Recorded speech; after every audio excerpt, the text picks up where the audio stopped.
Music by Shankar Singh.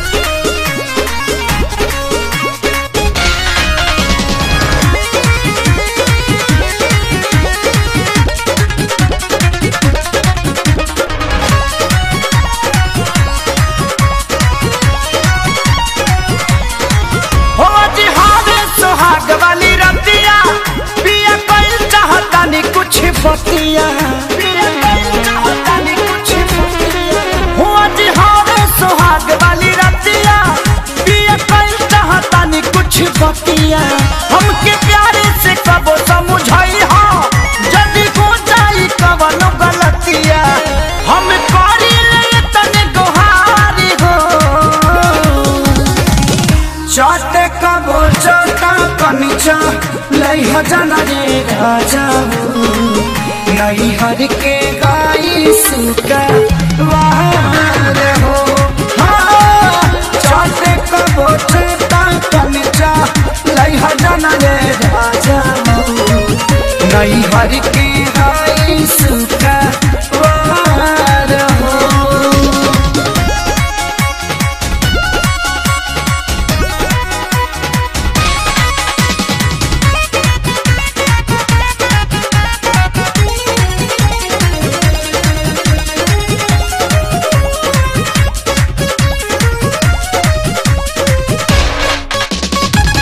तोहरे पर आइल बानी घर अपन छोड़ के नई हर से दूरी नाता तोहार रास जोड़ के रास जोड़ हो तोहरे पर आइल बानी घर अपन छोड़ के नई हर से दूरी नाता तोहार रास जोड़ के पैसा से बेसी प्यार हो चाटे कबो चाटा कनचा लई हजना ये राजा नई हर के गाई सुका वार हो चाटे कबो चाटा कनचा लई हजना ये राजा नई हर के गाई सुका वार हो।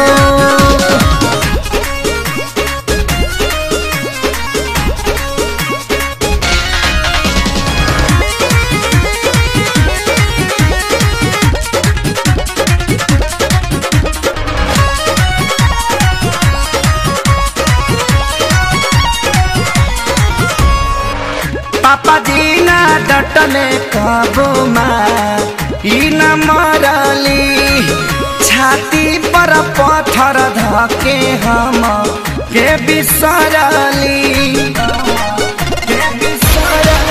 हो पापा जी ना डटले कबो न मरली छाती पर पत्थर धके हम के बिसरली हलचल के सारी करार हो चाटे कबो चाटा कनचा लई हजना रे राजा नई हर के गाई सुका